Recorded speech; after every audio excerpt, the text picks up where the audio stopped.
Hello, pop-up people. It's Lisa here, and I am going to show you how to make a clay pot with a sloth on it. And not only does it have the face, but the arm winds around and you can see his 3 toes. So I found a picture of a sloth that I used as reference. And the pots that I've been making recently, I make this slab pot right here that I put onto a toilet paper tube. And pretty easy to make, but this really helps. This clay is soft. It's Crayola air dry clay. If I did not have the toilet paper tube here, this wouldn't have a whole lot of structure and it might collapse while I'm putting the texture on there. So anyway, what I've been doing lately is adding things to the pots and making different faces. But for this one, I'm just gonna be adding texture as a way of making my face. So hold on, I'm just pulling up the feed from Facebook in case anyone has any questions. And feel free to put questions in the comments and I will answer. There's a little bit of a delay, so it may take me a few seconds before I get it.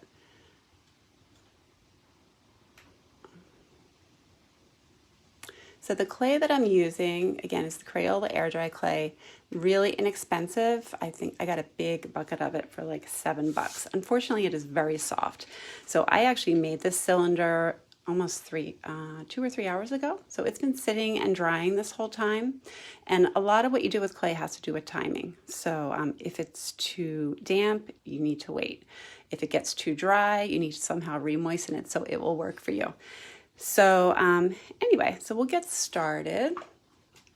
And you can see I already sketched the face on here, the proportions. And again, I have reference up on my computer that I can look at. And that really helps. I always suggest that if you're doing any kind of animal or a face or anything like that, it's good to have reference. So first thing I'm going to do is just make marks for the eyes. So I'm just pressing in. I have a modeling tool right here. And I also may use my, why can't I think of the name of it? My pin tool, that's what it's called. I may use that a little bit too, but mostly I'll be using this modeling tool. So just kind of finding where the eyes are going to be, like that. This clay is different than clay that you would kiln fire. I tried carving and it doesn't really work. So I don't know what this stuff is actually made out of, but anyway, so I have the basic proportions on here. For the nose, I'm just gonna kind of pull out some of this clay. Sort of press it down around it and make that stick out a little bit more, give it a little more dimension for the nose. Shape my fingers a little bit.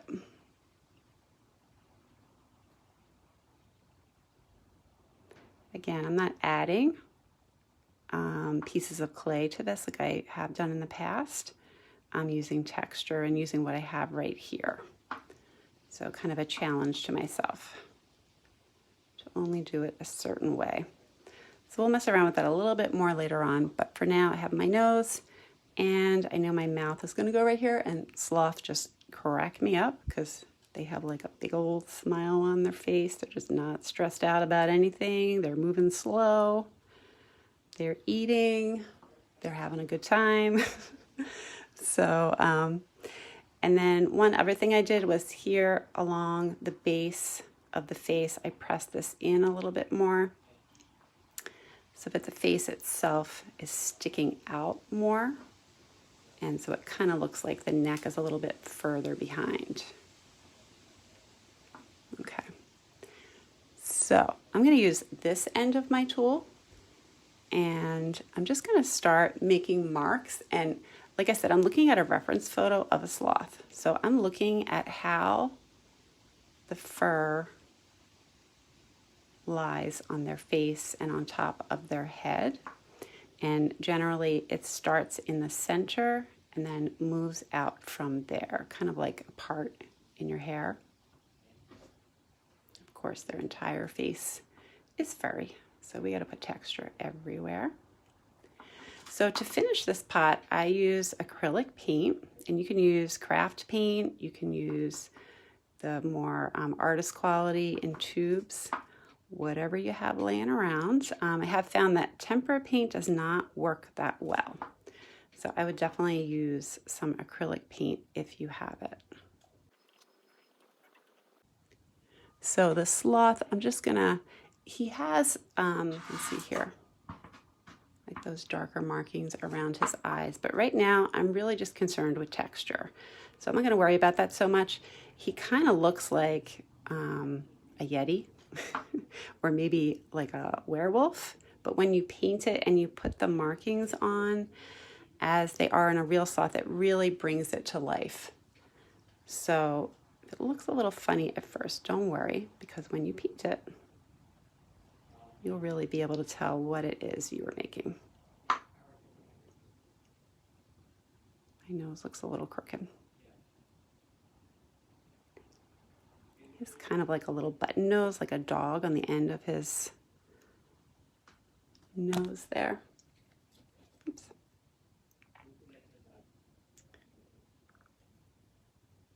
And even has a little bit of texture. I'm gonna use this one, get in there a little bit better. A little bit of texture on this part of the nose too. And then I'll go in and make a couple nostrils, like that. You can see how different that looks. The paint makes a huge difference.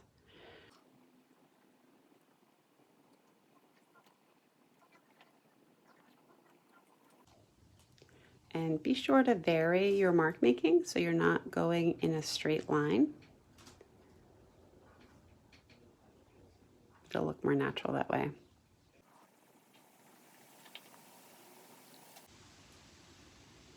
So if you're watching, feel free to give me a thumbs up just to let me know you're there, or ask any questions that you have too.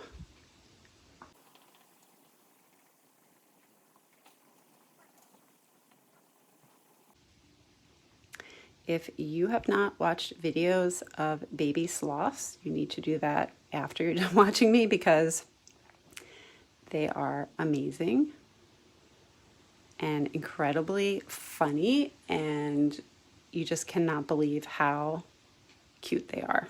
They just kill me inside. I can't take how cute they are. So I'm going to use this end of the modeling tool for this part, and again, everything starts in the center and then works its way out from there.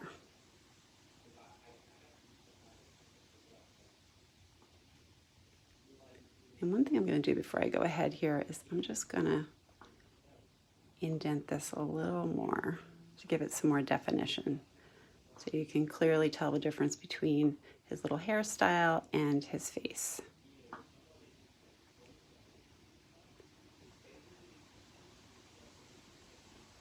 And I'm using the other end of the tool just to differentiate between the face and his hair up here.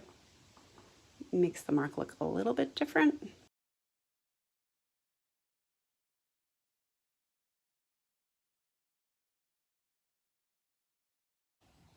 So I had already marked his face on here, but I would suggest you spend some time just sort of looking at the proportions before you start, because that will really help with the finished result, making it look like more like a real sloth.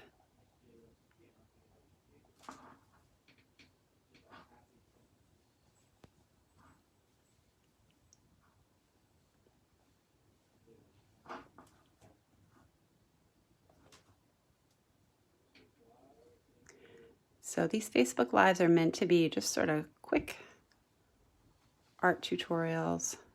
So we don't go into a ton of detail. So just know that I will probably spend some time when I'm done working on this before I paint it. Not to give you the illusion that it only takes 10 or 15 minutes to do something. And the good thing about this one is usually I end the video with this still inside, but today, because it's been drying for almost 3 hours, I'm going to be able to lift this out so I can show you how to do that. So I'm just going to make my way around the side. You can see here I have the little hand that goes around.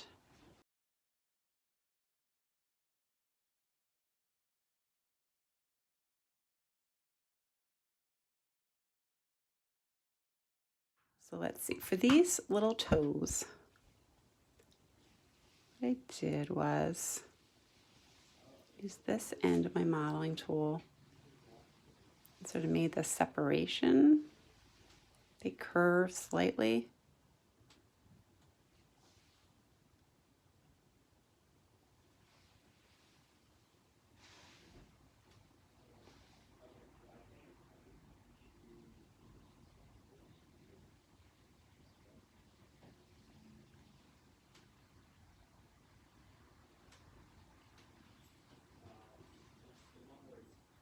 So there we go.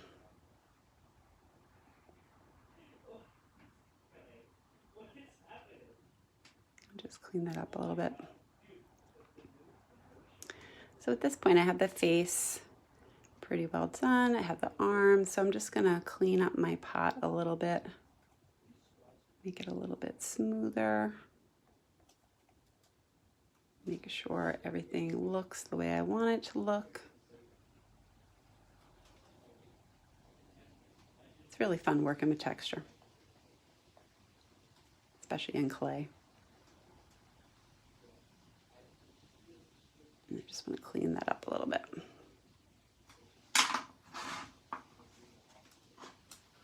So I'm just gonna redo the nostrils a little bit, lift up that nose, and that looks pretty good. So I'm gonna show you how I take the toilet paper tube out. Here's the whole arm. So what I do, again, usually after I've made a pot on these Facebook Lives, I wait an hour, I let it dry, but this has been sitting out for 3 hours, so we should be good. So what I'm gonna do is just squeeze the toilet paper tube like this. You can see how flexible the clay is. It's moving with the toilet paper tube. If the toilet paper tube weren't here, I would have distorted the shape of the pot. So now I'm gonna just put my fingers right here and pull up, and comes right out, but always leaves behind some wax paper. But that's okay. So I do cover the toilet paper tube with wax paper so that it doesn't stick as much, plus the cardboard won't get wet. And I'll clean this up a bit with my tool. The inside of your pot is just as important as the outside. You don't want it to look too rough. Just go around and smooth it. And the edge of the toilet paper tube kind of left a divot in here. So clean that up.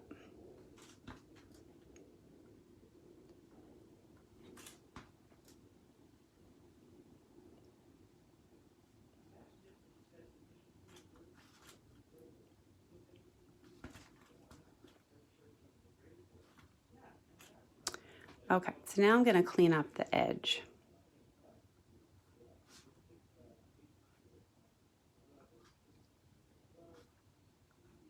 With my tool, and then I have a little bit of slip right here. Slip is just water with some dry clay mixed in until it becomes like a liquid clay. And I'm just going to kind of dampen my finger. I don't have a lot of moisture on here because I don't want it to become slimy, but this will help me smooth out the rim.